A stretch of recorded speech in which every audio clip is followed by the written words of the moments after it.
I feel like if you're trash, some people around you might just tell you. But when you're in the middle, a lot of people say, yeah, no, that's cool. That's Right. the least helpful thing you can tell anybody ever. Oh, that's cool. In this day and age, it's almost better to be trash. It's better to be trash and confident than mediocre.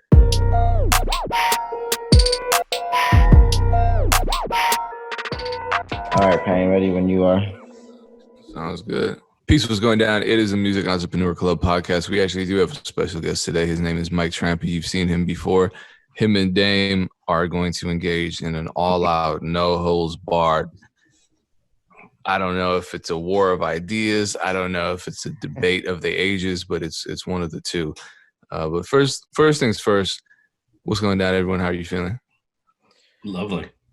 Doing good. And remember, we got to shout out Beatstars before Abe gets mad at us. I was getting there. I was gonna stand on my head and spin and scream out the Beatstars.com, but you ruined that, so I'm not gonna do it. What I will say is that the Music Entrepreneur Club as a whole is now powered by Beatstars, which means our sessions are completely free. MusicEntrepreneurClub.com is where to go to check out the schedule, and we broadcast live on our channels and Beatstars channels as well. So shout out to Beatstars and shout out to everyone that tunes in. And Payne, I know you have your session today, which we record these podcasts on a Thursday. I had my first session under this new partnership on Monday, and I think it went extremely well. We had Jonathan Azu, who is a veteran artist manager, kind of a silent heavy hitter in the game. He's been in the game for a minute. So we talked about artist management, networking. It was just a really dope discussion. So if you missed that, I know that it's still on the Beatstars Twitch channel, and then we put it on our YouTube channel, and we put it on our Facebook page. We basically making it as easy as possible for people to learn, so people don't have an excuse, essentially. But Payne has his sessions Thursdays, 3 p.m. Eastern, and then I have my session this coming Monday. I'll have Chuck Dizzle from iHeart Radio out here at 92.3 The Real in LA. It's going to be another dope discussion. He actually came and was a guest before on the MEC, but I decided to bring him back because it was a dope discussion, and we have a new platform, bigger platform, so should be dope. Are there a lot of fireworks in your neighborhoods right now? No. Not a lot, but I hear them as well. One of the comedians that I manage is one of the culprits. I went to his house and he had a room like full of fireworks. I think that he was maybe when he was younger, he just wasn't allowed to have fireworks, and now he's going ham. So he's one of the reasons that a lot of people in LA are hearing fireworks. Oh, we don't want to talk about the conspiracy theories. All right, no. Connected to that, have you heard that alcohol sales have been through the roof during the pandemic? I can believe that. It makes sense. So I read an article, I believe it was on Bloomberg, and it talked about alcohol sales being connected to certain musical genres that are thriving during the pandemic. Hip hop is not one of them. Pop, rock, nope. EDM, nope. The two genres of music that are doing well during the pandemic, in spite of the pandemic, are apparently children's music and country. And I see why alcohol sales are going up if all you're listening to is children's music all damn day. Yeah. Well, it makes sense too, because all the kids are home from school. Well, school will be out by now anyway, but in general, during the pandemic when it started, people are home. So, and you got to get liquored up before you homeschool your kid. Yeah, I'll skip all that, man. I'm good with medical marijuana. So this Bloomberg article connects alcohol sales with country music thriving and saying, well, country music is drinking music. I don't, okay, yeah, maybe. But I think that's interesting. It's the first time it's really claimed its space in the streaming world.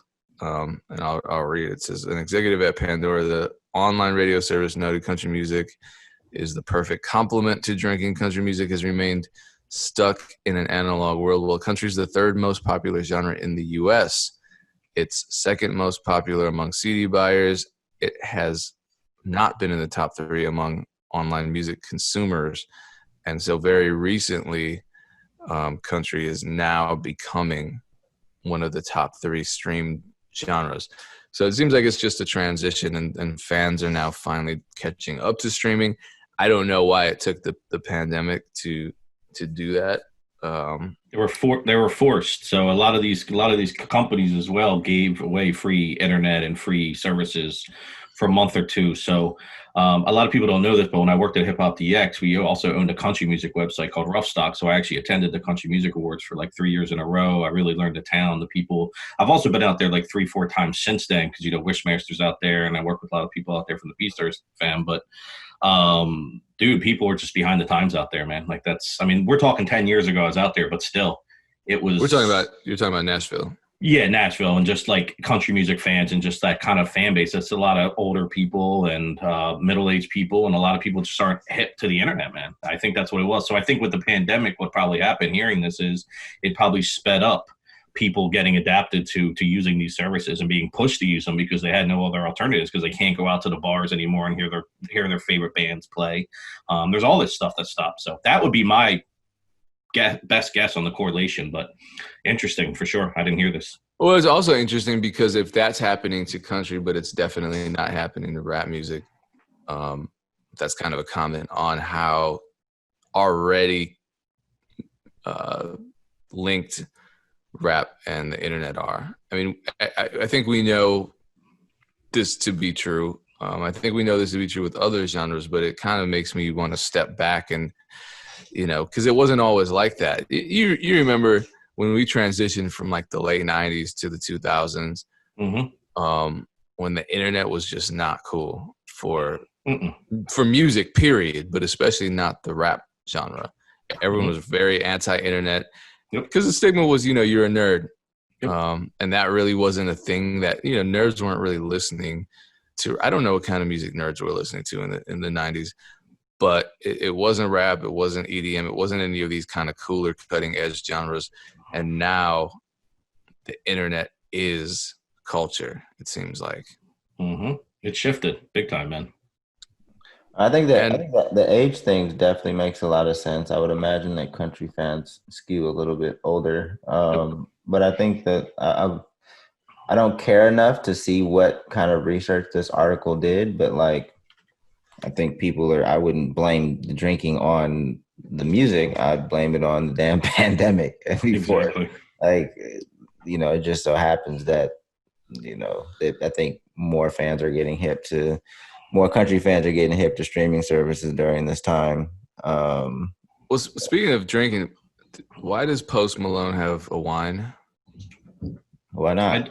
Why not, man? If he likes to drink wine, why not? I don't know. Are either of you big diehard Post Malone fans? Not at all. Yeah, not diehard. Respect him, but not diehard. Yeah, I'm wondering of all the things for Post. I would think Post Malone would have his own brand of cigarette or something. I just don't look at him or hear his music and think, yeah, wine, definitely some kind of and apparently it's good and apparently it's selling really well. I just. If you had told me that he had released a product under his name that was performing well, I would have said, yeah, like a vape pen. So maybe I'm being an asshole. I don't know. Probably. Yeah. Okay, so let's move on. Speaking of being an asshole, Mike, you tweeted something that Dame. Great transition, Plain. Speaking of assholes, Trampy. I'm not saying. Listen, it's accurate. I'm not arguing it. Go ahead. No. Hold on, Trampy. I'm not talking about you. That was a very encouraging, hopeful, and all-inclusive tweet that you sent out, which basically said there's a fan base for everyone out there. Just find your fan base. It's something that you could put in a Disney movie. Everyone tries, and there's something out there for everyone, and your happy end is somewhere out there waiting for you. Dame is smirking because he doesn't believe that. We might not be talking about the same thing. That's why. So I'm interested. And that's why, I was hoping that we weren't, and that's why I think the podcast made a great platform for this conversation. So, feel free to let if Payne didn't accurately reflect your tweet. I think he did, but you Yeah. can let people know like what you tweeted and kind of what the motivation was behind it. Yeah, I literally said there's a fan base out there for everyone. Go find them. That's literally what the tweet said. IG post, everything. It was put on all social networks. And really, this isn't just about the music industry. It's about anything you really want to do. There's 7.8 billion people in the world. We all have different likes. We all like multiple things. I'm sure you guys are all fans of more than one person. So it's not crazy to think that every person can find a fan base, whether it's 10 people or 10 million people. I think there's still ways to build a fan base. So really the backbone to that tweet and that statement is not saying that every person who gets in the rap industry or producer industry is going to be huge and successful. It might be something else that, they still do their music, but they're passionate about something else that they can actually tie it together and build an interesting fan base that way. So it's really just looking at it from the perspective of not chasing trends, not thinking you have to do what's popular right now, to be forward thinking, but also to be, thinking to make yourself happy and make yourself enjoy what it is. And you actually put out a tweet, which I can tie into this, I think last night or this morning, Payne, that I saw, that said, you started making beats because it was fun. Remember that, or something like that. I might be misquoting that, but it's I'm the going to same. change that to you started making wine because you thought it was fun. There you go. It works. But it's the same thing, man. I just feel like people really need to stick with what they love and what they're passionate about. And I'll give you a perfect example, like of myself. I was a rapper and a DJ. I started DJing when I was like 13, 14 years old. My parents got me turntables. I turned into a rapper. I even produced for a little bit. I owned a studio in Philly. So I kind of did everything. And while I loved all those things, I didn't see my fan base growing from there. I saw my fan base growing from this. Speaking to people, advice, tutorials, just bridging people together. You know what I mean? Just I realized I was a connector, and that's what my fan base was, and that's what people want to hear from me more than hearing Mike Trampe rap, aka Mike Vicious. So that's kind of my point of what that post was about. Yeah, it was general, but we know how the internet works. Sometimes you got to be kind of general and broad to get people's attention, and to make a statement and to open dialogues like this. So right. I think Dame.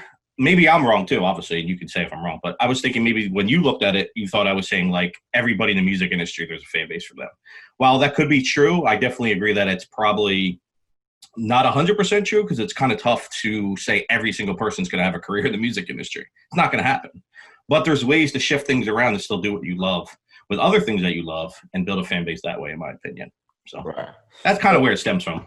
Yeah, I think if we're limited to a certain amount of characters on Twitter, so I get it. And then you want to encourage dialogue, but I just don't want to go too soft on artists and make them think like, yeah, you're good right where you're at. Just find your fans. Because from my experience, where I've seen the most issue is with the music. There isn't a fan base for some of this music that's out here right now.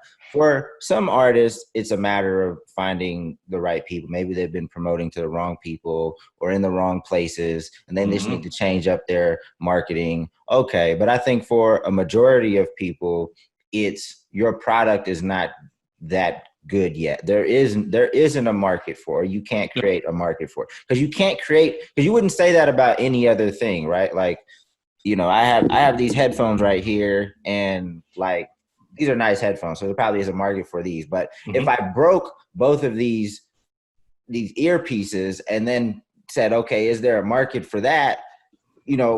Probably not. And some people's music sounds like broken headphones right now. And I think that more of the focus needs to be on, improving the product so that you can create a market for it. Because literally, there's just not enough time available for all of the music that's getting put on Spotify, right? Like, I think the number is like 40,000 songs a day, right? For the amount of people that are on Spotify listening to music, there's literally not enough time to even listen to all that music. Just one time. We're not even talking about enough time to make a living off of, right? I mean, I'm assuming I would like to do maybe one day I'll get bored enough to do the math. Like, how many users are on Spotify? How many minutes a day is even possible to listen to music, and then how much music is sitting on Spotify, how many minutes of music, and what's the disconnect there? Would that analysis make sense? Like, is there even enough time in the day for all of the people on Spotify to, if we all took a different song and we just listened to music all day, is there more music on the platform than actual minutes available to listen to music? Like, it's factually probably not even true that there's a market for everybody, even if we spread it evenly and everybody's music was just as good. Like, it's just a very competitive space. And that's what I want to make sure. I just won't want to paint a super rosy picture for artists, and it's a lot more difficult than that. So if you're talking more generally, like, hey, you know, maybe your passion is in something else, because I do believe, and I've said this before, like, we all can't win at the same thing, but we all can win at something. Agreed. So I think that's more of what your tweet is saying versus, like, you know, everybody in the music industry can find a fan base in a way, because that's definitely not the case. Yeah, and going off of what you just said, if you got, I don't know if you guys saw the other tweet, it might have been a week before, 2 weeks, I'm not exactly sure, but I put something else out that said something along the lines of, before you can market, advertise, promote, perform, etc., you have to make amazing content. Just focus on the content. So I guess I guess it's one of my faults is that I assume people see everything I write. So when I make statements like there's a fan base out there, I'm already in my head thinking that people are focusing on the content and have amazing content. So I can see where there's gaps and where there could be confusion for sure.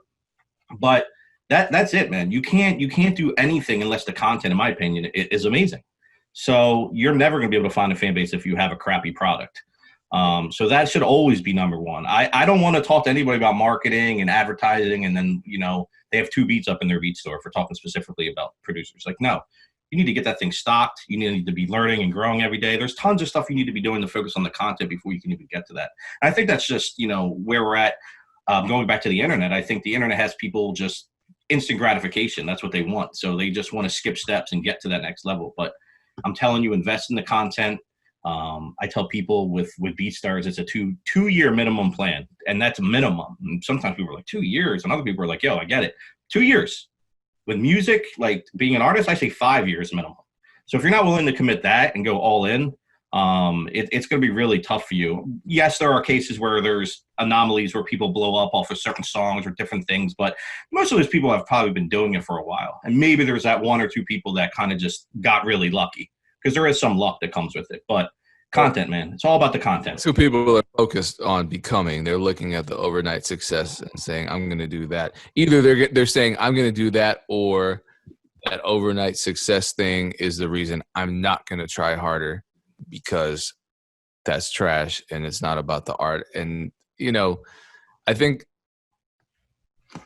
going back to what you said, Mike, about giving advice and this and that, you've done and continue to do a lot of listening and critiquing, not necessarily in a formal setting where people ask you, but every time you listen to something, given what you've done in your career, you're kind of analyzing someone's chances at success. Not saying you get it right, not saying any of us get it right all the time. You know, even Shark Tank fumble a lot when it comes to turning investments down. But what, you know, I find myself having a lot of trouble with, it's very easy to listen to music that's trash and say, oh God, that's terrible. You need to stop recording with a sock over your cell phone mic. Or if it's amazing, you're like, well, okay, this is really good. I think you just really need to find a better vocal producer and do this kind of layering, do this and this and this.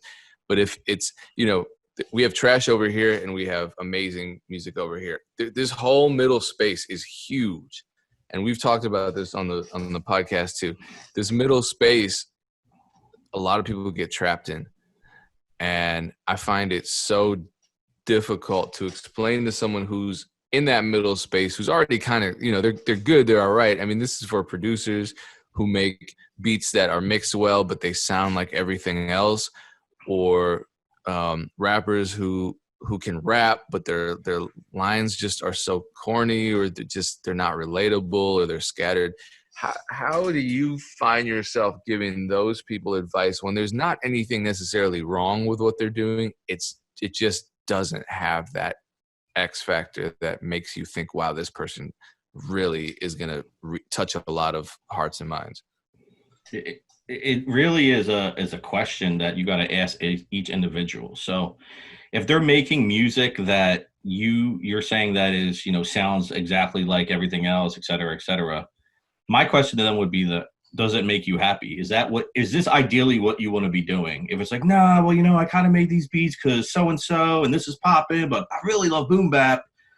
Then I would say you need to go back to the drawing board and really focus on and hone in on what you really want to work on. Not saying you can't experiment with other genres and stuff, but I think it's really important that you're making music for the right reasons and you're making it to be happy, to fulfill things inside of you.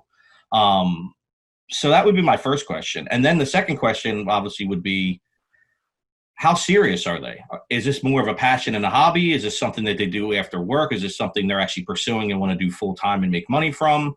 And then then the next question after that would be, okay, if this is a business for you, what are you doing to reach your goals? What are your goals? And then what are the steps to get to those goals?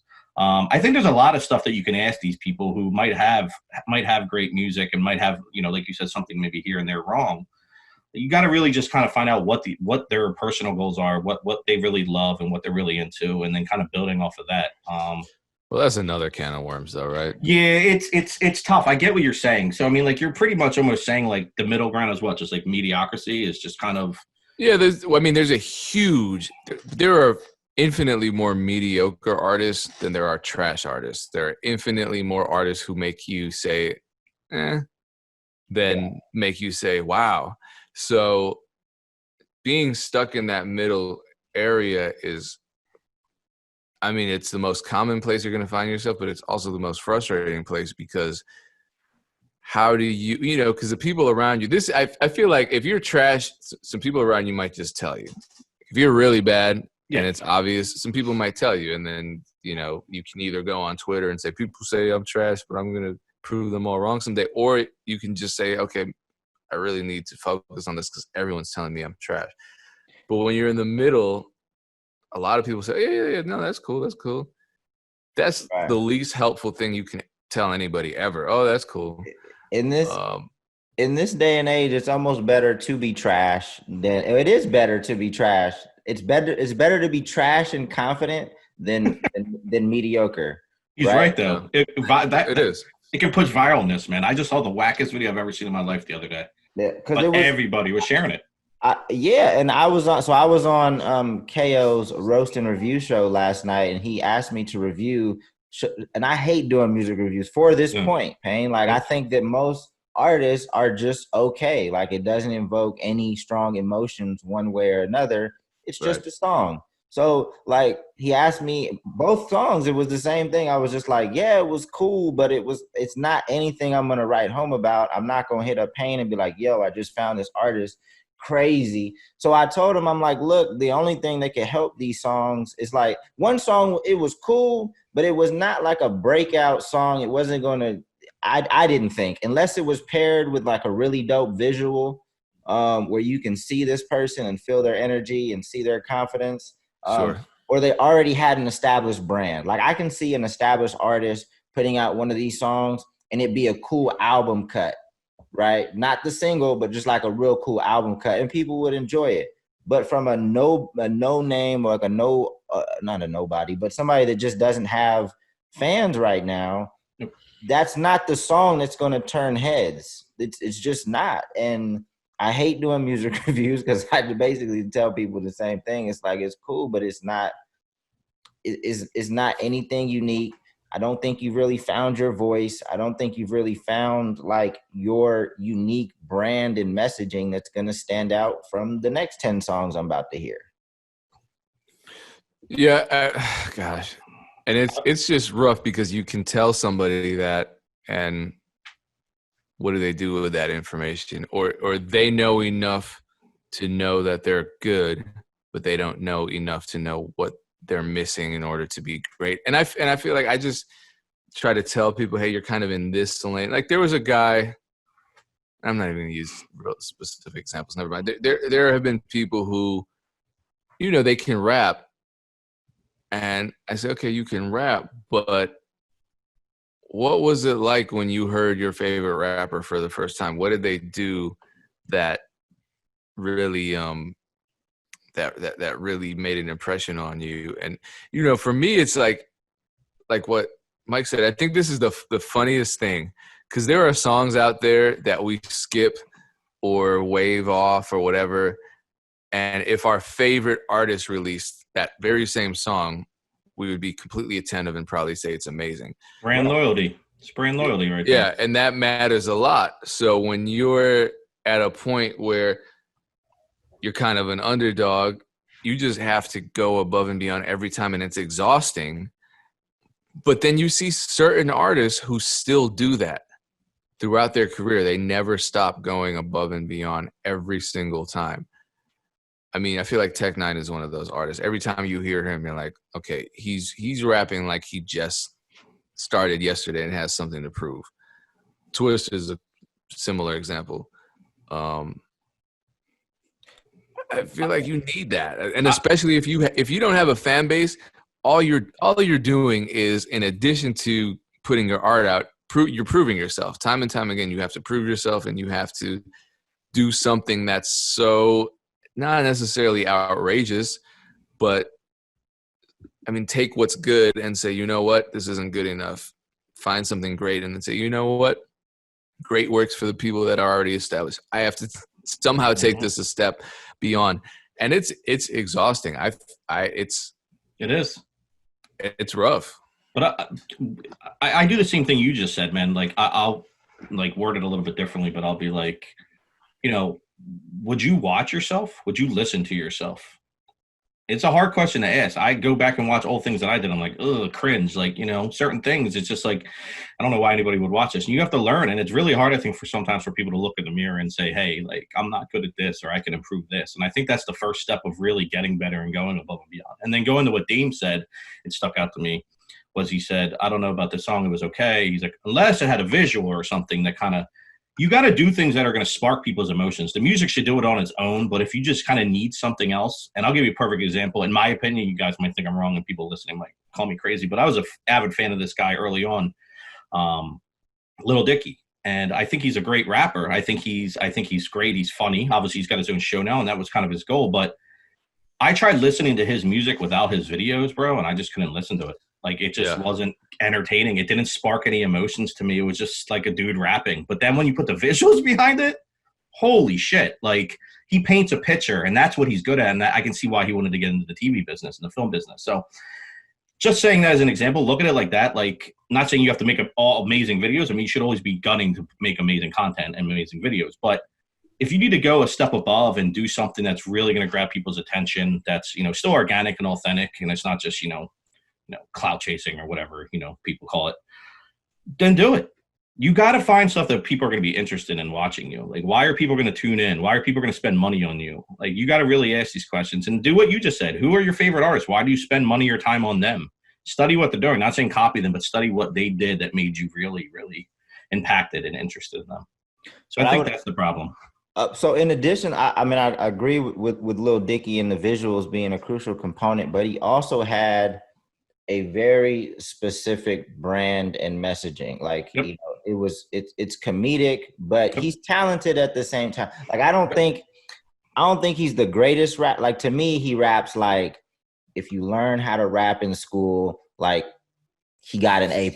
It wasn't like, it's like, oh, I learned how to rap from a book and I got an A+.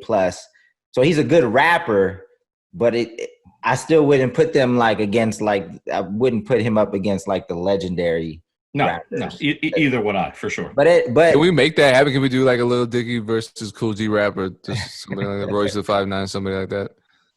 I interviewed him early on, man, like 6-7 years ago. So maybe I can make that. No, he was. I was actually there when Big Head, when Sha, that's my brother. I shouldn't say that out loud. When he interviewed him.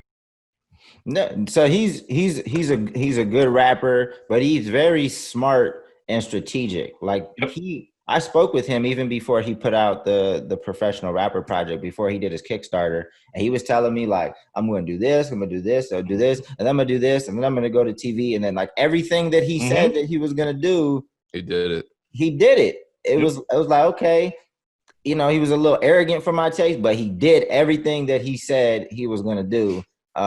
And he had the ability to do it. He was consistent. Visuals crazy. But the branding was on point too. I mean, just the name Lil Dickie kind of like, this got kind of. Do you think he did what we just talked about though? He really looked in the mirror and said, listen, am I going to make it in this business just being a rapper? Just imagine he didn't do a lot of the comedic stuff. It was just rapping, spitting. The videos are still cool. Do you think he would be at where he's at now? I don't. I think he looked in the mirror and said, this is my lane. This is my branding. And he was so confident in his plan, which he should be.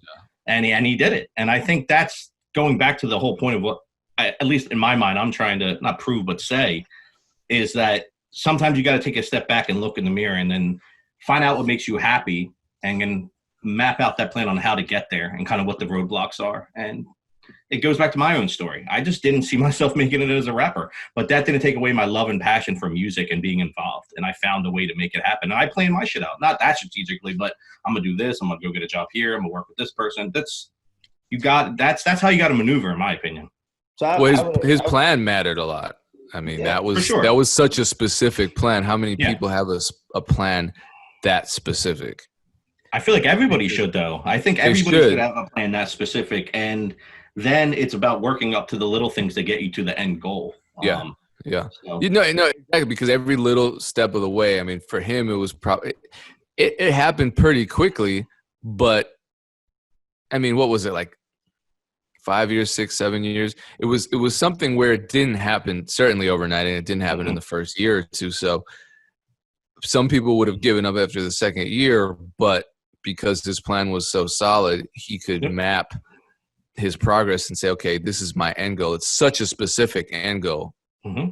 Here I am right now. This is where I started. Okay, I'm closer to my end goal. So that kind of keeps you moving. He was making money throughout. I mean, he was the YouTube stuff was successful. Okay, cool. I did the YouTube thing. I'm going to go on tour. My tours are successful. All right, let me do the next step, which is, create mainstream sounding music with big features. You know, I don't know exactly what his roadmap was, but yeah, if you don't have the plan, if it's just, I'm going to put out music that's going to change the world, or I'm going to become the next big thing. Because that's a lot of the times when you ask someone, what's your plan? I'm going to be the hottest producer. I'm going to be the rapper that changes the game. It's like, that's not really a plan. So it's not a plan at all. He stuck. The only piece I would disagree with Mike a little bit is he was like, because you said, imagine if he didn't decide to do this, but that was part of his story. That's like saying, like, imagine Jay-Z strip away his Marcy Projects experience, and like that's who he was. Like that's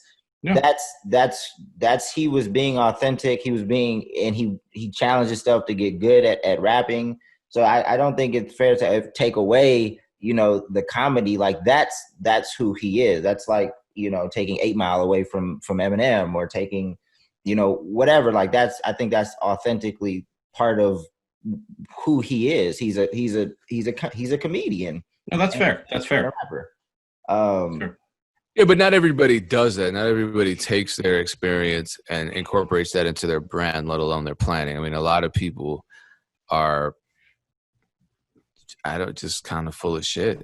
And, they start rapping yesterday, and their branding doesn't reflect who they are. Their content doesn't reflect who they are. Their voice doesn't reflect who they are. And, you're building your plan on a false foundation, and next thing you know, you're 2 years in and no one cares. You're still getting 40 Spotify plays, and it's because there's no authenticity. So you see that a lot. I mean, people who are just afraid to be themselves, or people who try to become something that they think people want them to be. That's another can of worms too. We could talk about that. Yeah, that's a whole other show. All right, so we'll do that next Thursday. Mike Trampe just confirmed that he will be present for episode 54. Shout out to 55, actually. Shout out to him. Shit, Studio 55. Let's get it. We damn, we forgot the second Beatstar shout out, but Mikey's Yeah, I got the hat, the shirt. You call me Mikey. It's all good. Mikey, Mikey. Little Mikey. Hey, Mikey. But Mike is decked out in gear, so shit, that was the second shout out. Sorry, Abe. We can put a Tigger at the bottom or something. Yeah, there we go. There you go. Cool.